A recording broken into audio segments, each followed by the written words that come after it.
और चलिए अब सीधा रुख करते हैं नेशन 89 का, जिसमें आपको हर राज्य की खबर विस्तार से हम बताते हैं और साथ ही साथ कहां पर आज क्या होने वाला है और जो केंद्रीय मंत्री हैं उनका क्या प्रोग्राम है और अमित शाह का क्या प्रोग्राम है, नरेंद्र मोदी का क्या प्रोग्राम है। तमाम खबरें आप तक हम पहुंचाते हैं।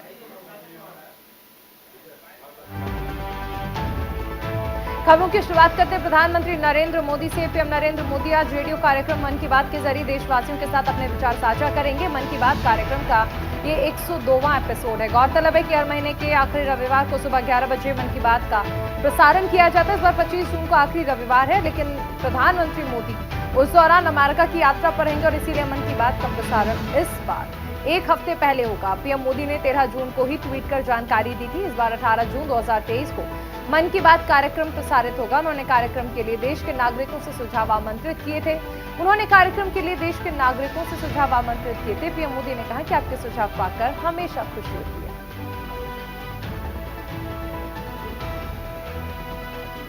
अगली खबर गुजरात से है, जहां बिपरजॉय तूफान के बाद हालात का जायजा लेने के लिए गृह मंत्री अमित शाह इन दिनों राज्य के दौरे पर हैं। गृह मंत्री अमित शाह ने बीते दिन चक्रवात तूफान प्रभावित क्षेत्र कच्छ और जखाऊ का हवाई दौरा किया। निरीक्षण के दौरान उनके साथ गुजरात के मुख्यमंत्री भूपेंद्र पटेल भी थे। साथ ही मांडवी सिविल अस्पताल में भर्ती लोगों से मुलाकात करने भी वो पहुंचे और बाद में अमित शाह ने भुज में स्वामी नारायण मंदिर वो गए और प्रभावित लोगों के लिए खाद्य सामग्री और अन्य सुविधाओं की समीक्षा की। इस बीच कच्छ जिले में दुकानें फिर से खुल गई हैं, जो धीरे धीरे सामान्य स्थिति में लौटने का संकेत है। आपको बता दें कि प्राधिकरण कई कस्बों और सैकड़ों चक्रवात प्रभावित गांव में बिजली आपूर्ति बहाल करने के अपने प्रयासों को दोगुना कर रहे हैं। चक्रवात के गुजर जाने के बाद से बारिश नहीं होने और हवा की गति में कमी आने से कच्छ में खराब मौसम का असर कम होता नजर आ रहा है।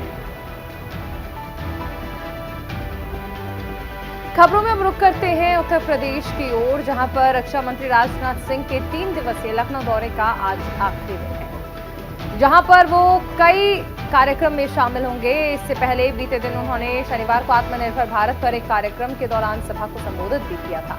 इस दौरान उन्होंने कहा कि नट और बोल्ट ही नहीं, उत्तर प्रदेश डिफेंस कॉरिडोर में ब्रह्मोस, ड्रोन और इलेक्ट्रॉनिक वारफेयर सिस्टम तैयार होगा और असेंबल भी होगा। उन्होंने कहा कि उत्तर प्रदेश रक्षा औद्योगिक यानी यूपीडीआईसी एक महत्वाकांक्षी परियोजना है, जिसका मकसद विदेशी सप्लायर पर भारतीय एरोस्पेस और रक्षा क्षेत्रों की निर्भरता को कम करना है।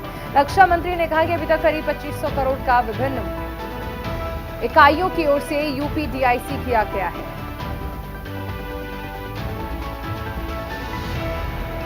अगली खबर अरुणाचल प्रदेश से है, जहां बीते दिन एक जनसभा को संबोधित करते हुए बीजेपी अध्यक्ष जेपी नड्डा ने कांग्रेस पर जमकर निशाना साधा। उन्होंने कांग्रेस पर आरोप लगाया और आरोप लगाते हुए कहा कि विपक्षी दल के नेतृत्व वाली सरकारें अपनी कमजोर विदेश नीति के कारण देश के सीमावर्ती क्षेत्रों में सड़कों का निर्माण नहीं करना चाहती है। नड्डा ने दावा किया कि कांग्रेस अपने लंबे शासन के दौरान सीमावर्ती क्षेत्रों में बुनियादी ढांचे का निर्माण कर पड़ोसी देशों को परेशान नहीं करना चाहती थी। साथ ही उन्होंने कहा कि पीएम मोदी ने लद्दाख गतिरोध को मजबूती से संभाला और चीन को स्पष्ट संकेत दिया है। उन्होंने कहा कि पूरी दुनिया अब मोदी को उनकी मजबूत विदेश नीति के कारण एक शक्तिशाली नेता के रूप में स्वीकार करती है। आपको बता दें कि रैली का आयोजन केंद्र में नरेंद्र मोदी सरकार के 9 वर्ष पूरे होने और राज्य में पेमा खांडू सरकार के 7 वर्ष पूरे होने के मौके पर किया गया था। अगली खबर हरियाणा से है, जहां पर लोकसभा चुनाव को लेकर अभी से सभी राजनीतिक पार्टियों ने पूरी ताकत झोंक दी है। केंद्र की मोदी सरकार के 9 साल पूरे होने पर बीजेपी ने अगले चुनाव की तैयारियां शुरू कर दी हैं और इस कड़ी में हरियाणा में पहली चुनावी रैली सिरसा में होने जा रही है। गृह मंत्री अमित शाह आज सिरसा में रैली करेंगे। गृह मंत्री की सुरक्षा को लेकर 13 एसपी और करीब 30 डीएसपी, 5 आरएएफ की टुकड़ियां और कई जिलों में पुलिस बल तैनात किया गया है। आमजन की एंट्री के लिए यहां पर 4 गेट लगाए गए हैं। रैली के पंडाल में एंट्री करने वालों की 3 बार अलग प्रक्रिया से चेकिंग होगी। पुलिसकर्मी जेब से लेकर जूतों तक की बारीकी से जांच करेंगे। रैली में कोई भी व्यक्ति अतिरिक्त कागज, काला कपड़ा और कोई भी सामान नहीं लेकर जा सकता।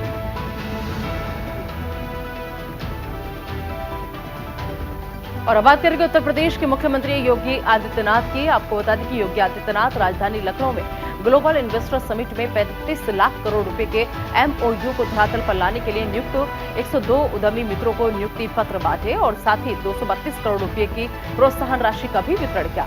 इस मौके पर सीएम योगी ने कहा कि ये शुरुआत उत्तर प्रदेश को 10 खरब डॉलर की अर्थव्यवस्था बनाने में मील का पत्थर साबित होगी। इस अवसर पर एक कॉफी टेबल बुक का भी विमोचन किया गया। मुख्यमंत्री योगी आदित्यनाथ ने कहा कि प्रदेश में निवेश करने वाले और सरकारी मशीनरी के बीच मित्र सेतु की तरह वो काम करेंगे और वो उनकी समस्याओं का समाधान कराने की कोशिश करेंगे।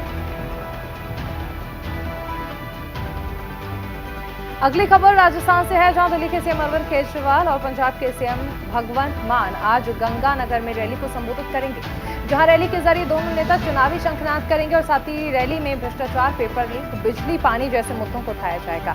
आम आदमी पार्टी की तरफ से ये कहा गया है कि रैली को लेकर तैयारियां पूरी हो गई हैं। आम आदमी पार्टी के नेताओं ने आरोप लगाया है कि राजस्थान में बीजेपी और कांग्रेस एक सिक्के के दो पहलू हैं। ये दोनों ही दल भ्रष्टाचार के मामले में एक दूसरे पर कार्रवाई नहीं करते हैं, जबकि आम आदमी पार्टी जनहित से जुड़े मुद्दों पर राज्य सरकार को घेरने का काम कर रही है। आम आदमी पार्टी की आवाज बुलंद कर रही है। आने वाले समय में भी राजस्थान के हर जिले में आम आदमी पार्टी के कार्यक्रम का आयोजन किया जाएगा। अगली खबर पश्चिम बंगाल से है, जहां पंचायत चुनाव के दौरान हुई झड़पों को लेकर विपक्ष के आरोपों के बीच मुख्यमंत्री और टीएमसी की अध्यक्ष टीएमसी की ममता बनर्जी ने बड़ा बयान दिया है। दक्षिण 24 परगना में सीएम ममता ने कहा कि आज जो लोग बोल रहे हैं कि बंगाल में शांति नहीं है, मैं उनसे पूछना चाहती हूं कि सीपीआईएम के राज में कौन सी शांति थी। उन्होंने साथ ही कहा कि कांग्रेस तो बहुत राज्यों में रही है, वो संसद में हमारा सहयोग चाहते हैं और पार्टी हम पर हमला करती है। हम बीजेपी के खिलाफ उनका साथ देने को तैयार है, लेकिन सीपीआईएम से हाथ मिलाने के बाद आप बंगाल में हमसे सहयोग मांगने न आए। आपको बता दें कि बंगाल पंचायत चुनाव में कांग्रेस ने सीपीआईएम के साथ गठबंधन किया है और इसका ऐलान कांग्रेस नेता अधीर रंजन चौधरी ने किया था। अगली खबर छत्तीसगढ़ से है, जहां मुख्यमंत्री भूपेश बघेल ने प्रभास और कृति सेनन स्टारर फिल्म आदिपुरुष को लेकर बड़ा बयान दिया। उन्होंने कहा कि इस फिल्म के किरदार और डायलॉग्स को लेकर उन्होंने आपत्ति जताई है। सीएम भूपेश बघेल ने रायपुर में आयोजित एक कार्यक्रम में कहा कि फिल्म में हनुमान जी से बजरंग दल जैसे शब्द बुलवाए गए हैं। हमारे जितने भी आराध्य देव हैं उनकी छवि बिगाड़ने की कोशिश की जा रही है। पहले भगवान राम और हनुमान जी का भक्ति से सराबोर सौभ्य चेहरा दिखाई देता था। इस प्रकार की तस्वीरें हमारे पुरखों ने बनाई थी।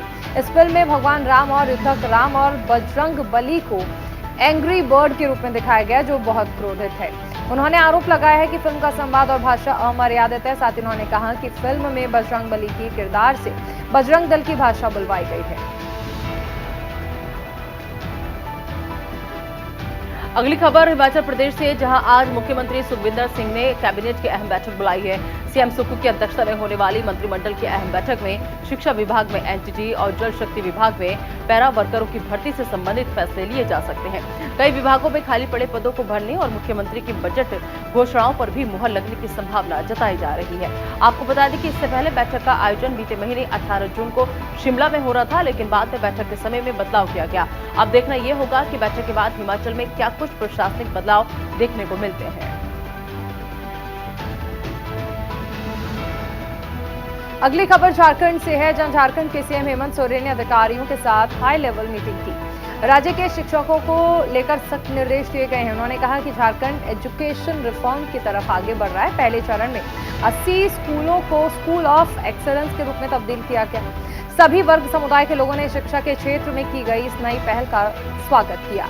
बच्चों ने स्कूल ऑफ एक्सीलेंस में तब्दील इन विद्यालयों में नामांकन को लेकर रुचि दिखाई। अभिभावकों में भी बच्चों के क्वालिटी एजुकेशन को लेकर राज्य सरकार के प्रति विश्वास जागा है।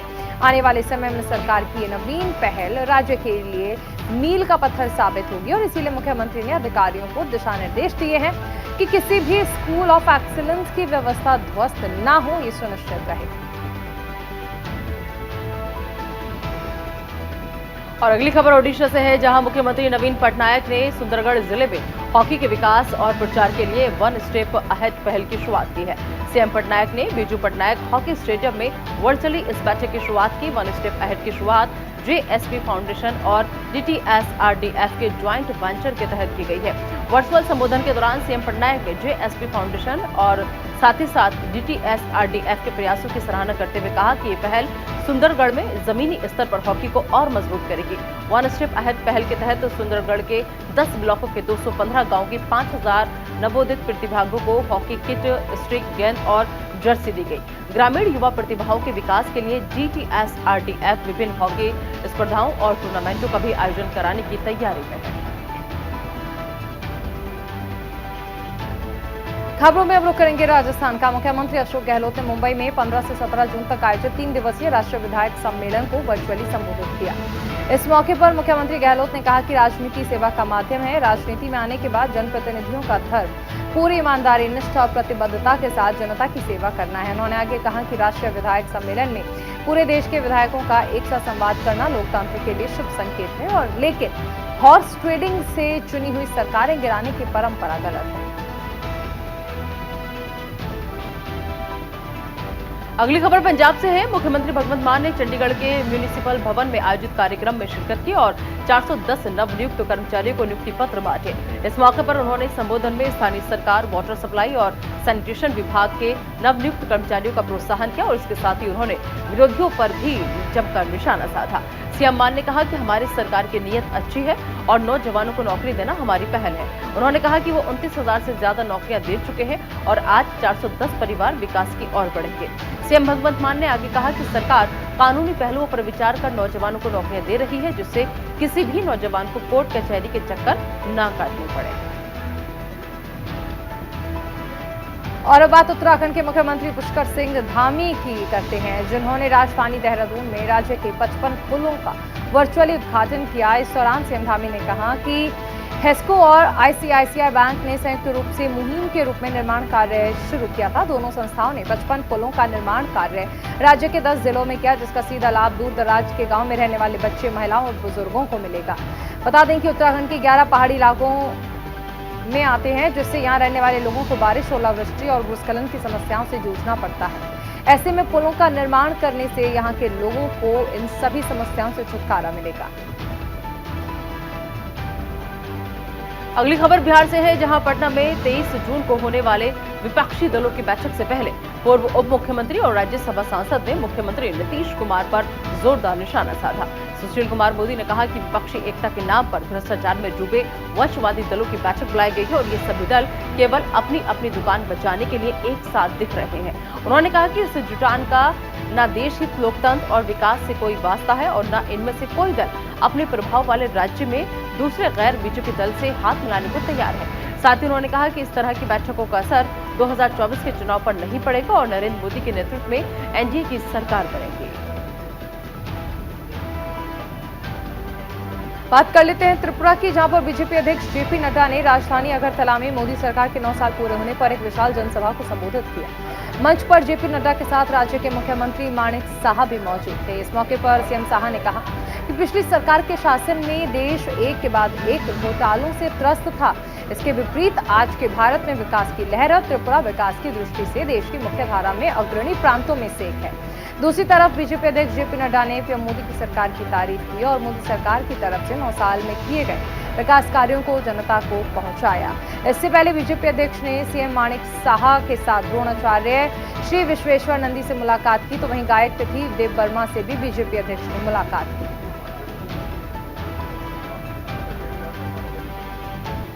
और इसी के साथ नेशन एट 9 में फिलहाल इतना ही। आप बने रहिए न्यूज इंडिया के साथ।